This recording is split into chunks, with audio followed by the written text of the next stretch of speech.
Welcome to the split screen software tutorial. My name is Brad, and today I'll be showing you how to operate the split screen software.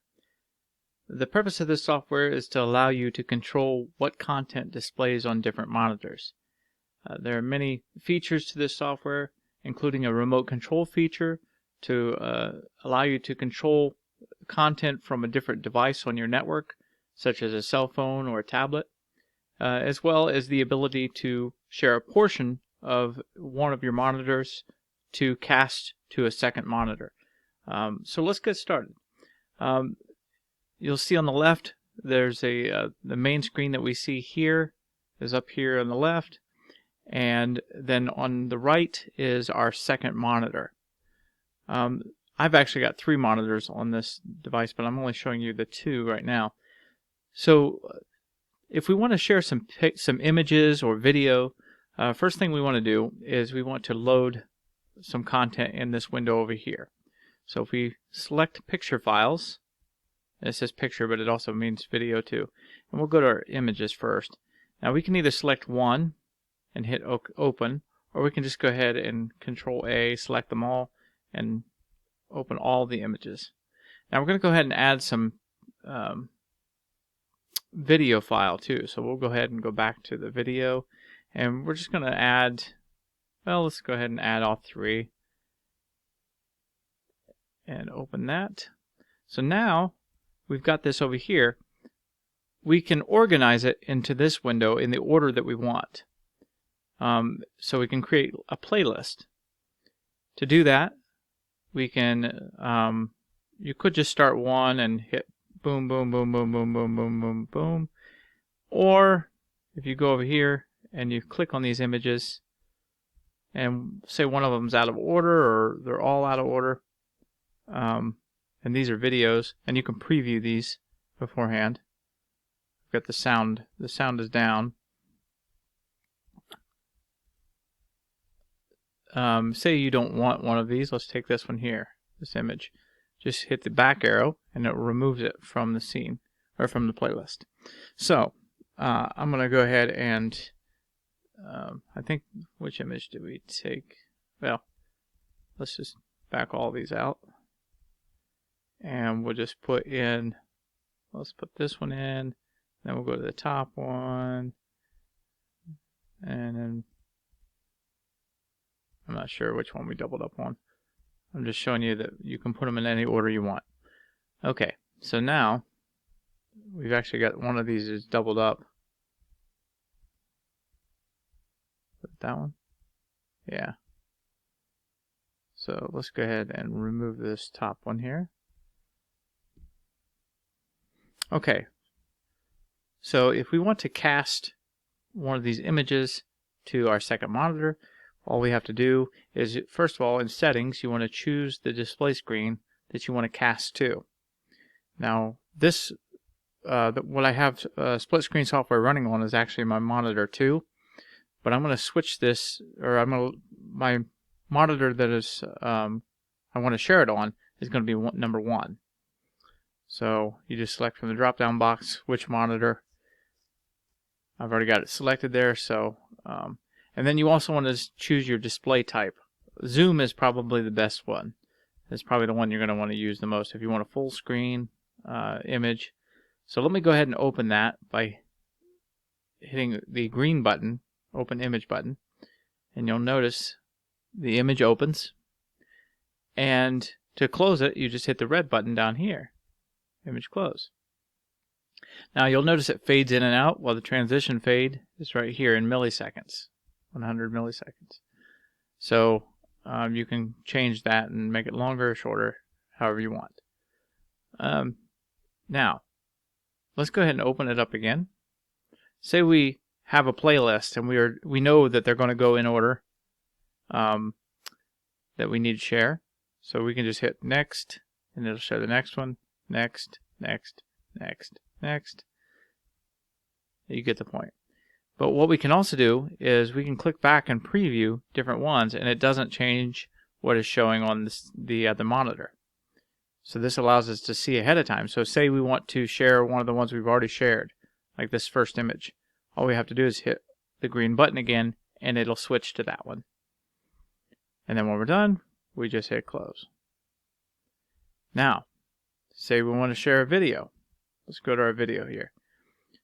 A couple cool features that we have here is the ability to preset when the video is going to open.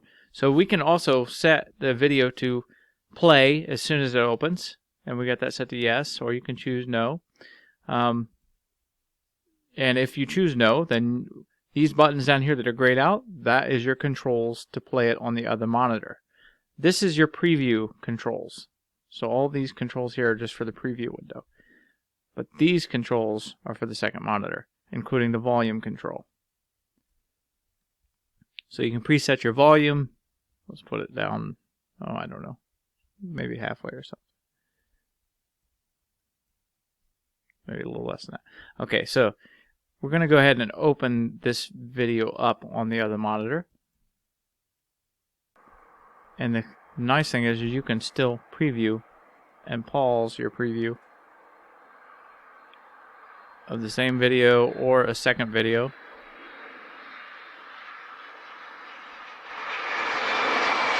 While the other one's playing. So you can see it ahead of time. Okay, so now it's already played through. So if we hit stop and then play again, it'll replay that video. We can pause it at any point. We can also scroll through the timeline, hit play, skip. We can skip closer to the end. Okay, we can bring it back to the beginning if we want. Okay, so those are the controls for the second monitor. Now, say we want to start the video. Let's go ahead and close this image or this video. Now, say we want to start our video partway through. What you want to do is go to your preview window, find the point where you want to start the video. Let's say right where it touches down, right about, oh, that's good enough right there. Let's go with that. So we're going to start our video at this point. So we just hit this set start position. Let it play to where we want it to end. So let's say we want it to just end right there. Pause it. Go ahead and hit set stop position. And now, when you open the video, even if you change this and you come back to the video, it remembers that. Each video will remember the set start and stop position. So now if we go ahead and open this video up, it's going to open, if you remember, right as the plane is about to touch down, and then stop before it gets to the end of the video. So let's watch. See, it started right here, and it's going to end somewhere around here. There it did. And now you can close the window. Okay, so this is how to operate the video controls. We've seen that. Now, let's say we want to share a portion of our screen. Say you have a web browser open. You can hit the project button down here, and it will open up this window here. And this, if you hit Start Cast, you'll notice it casts to this other screen. You can resize the window to anywhere you want, and then when you click on stuff, it will cast that in the other window. Hit Stop Cast, and it'll fade out, and you can just close this window when you're done. So you can share a portion of any monitor with that projection button. Now, we have another feature. It's the remote control. Now, I have a copy of my cell phone here, and if I start that up, you'll see, yeah, it shows my screen. So anything with a web browser could be used as a remote control, such as your cell phone. So first we have to set up a couple things. So we have to go up here to Settings, go down to Choose Web Server Path, because we're going to, the program will actually create a small little web page to browse, and then it will cast that as a server. So first thing we want to do is just select a directory. So if you choose this, click on this window, it says in order to use the remote control, you must choose a path to store the home page and image files for the server. So if we say OK, it's going to allow us to choose a directory. And I've already got one made up here called split screen web. Say OK. So now that's in there. And now I just have to go to my launch remote control and under tools. And doing that, it pops up with this box. And so now on the first time we cast start our web server up, we want to make sure that this box is ticked, because it's going to copy all of these picture files to our web directory, or it's going to create thumbnails anyway. So let's go ahead and do that. Hit start. Now once you've created the directory for the first time, as long as you haven't changed anything here,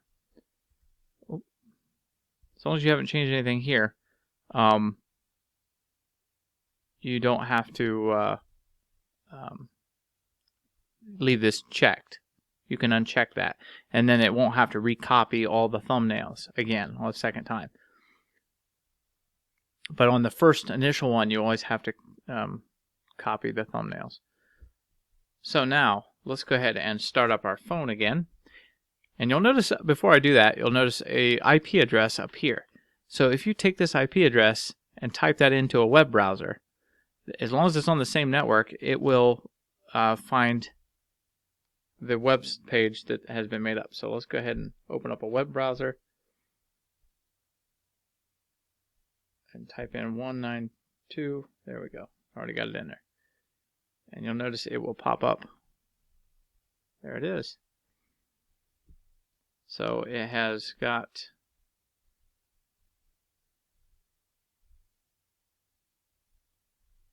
the different images. So now if you tap on an image on your phone, it will automatically open that image up. Let me move this box over here a minute.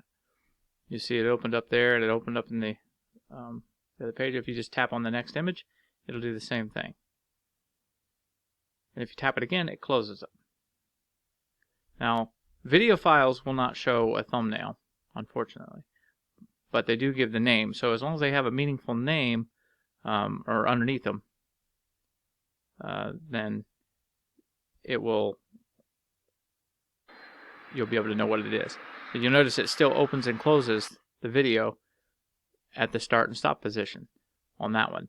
Now the next one we didn't do a start and stop, so it just starts at the beginning and will end at the end. And we can do the same thing with the next one.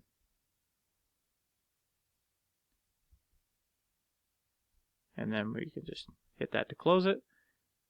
And that is our remote control feature. As far as that goes, if you forget how to do this, just go to the help file and hit the open video tutorial video, and it'll bring you back to this video here. Now let's change the zoom settings for our images first. So let's go ahead and go back to our first image, and we're going to go ahead and open that up. Oh, let's stop our remote control first of all and close that window, because we don't want to be casting anymore.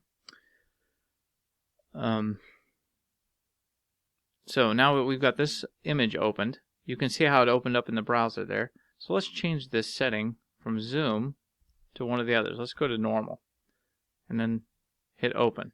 Oh, look at that. It only puts it doesn't stretch the image out. It's this exact size of the image is what it's displaying. So that's what normal is. Stretch image will stretch the image all right, but it looks a little distorted.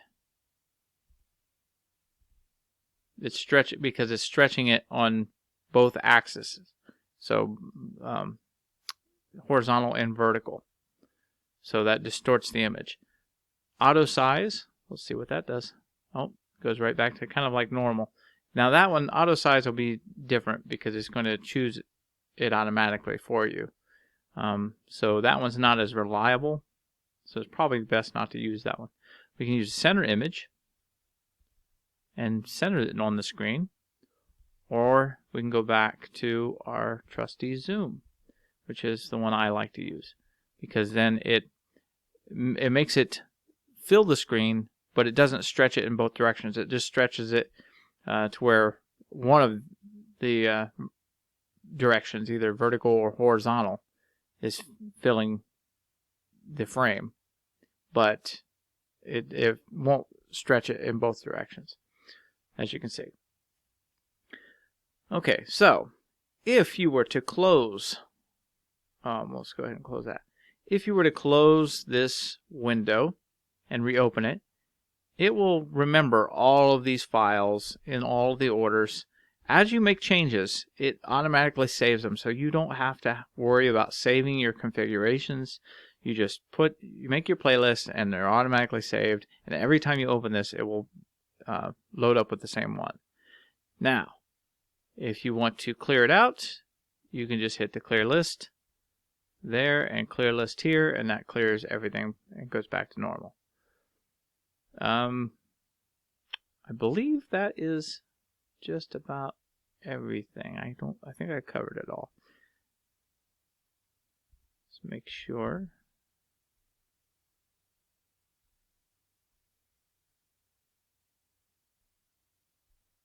Oh, image stay on top.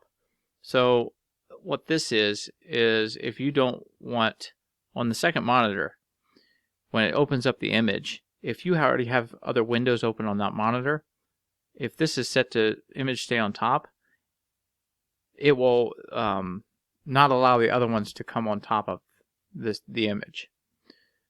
Even if you click on in the toolbar, if you click on the icon for it, it will not go to the top.